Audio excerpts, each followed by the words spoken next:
Денеска повеќе од било кога потребна е јасна стратегија за остварливи европски и евроатлантски перспективи кои ќе бидат преточени во интеграција, порача шефот на дипломатијата Тимчо Муцунски на одбележувањето на 5-годишнината од членството на Македонија во НАТО. Пред амбасадорите на земјите членки на Алијансата, Муцунски истакна дека земјава е свесна за тежината на предизвиците со кои се соочува, но и одлучна да ги оствари стратешките цели. Муцунски нагласи дека македонската надворешна политика има 3 константи: членството во НАТО, усогласеноста со надворешната политика на Европската унија и партнерството со Соединетите држави, кои, како што кажа, целосно кореспондираат со македонските национални интереси.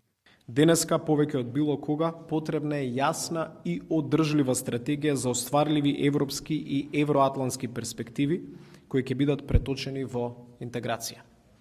Процесот на интеграција се докажа како најдобра алатка за подобрување на безбедност, постигнување на одржлива стабилност и затворање на вакуумот за дестабилизирачки влијанија.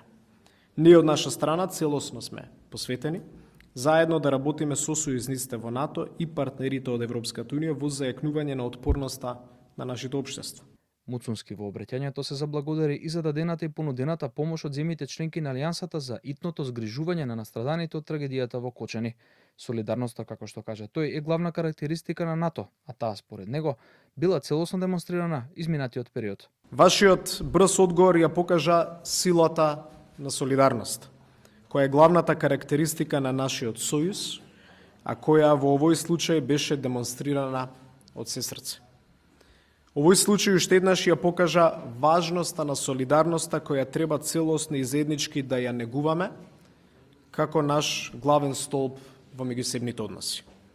Ви благодарам уште еднаш за сета поддршка и за изразите на сочувство за еден од најтешките моменти за нашата земја.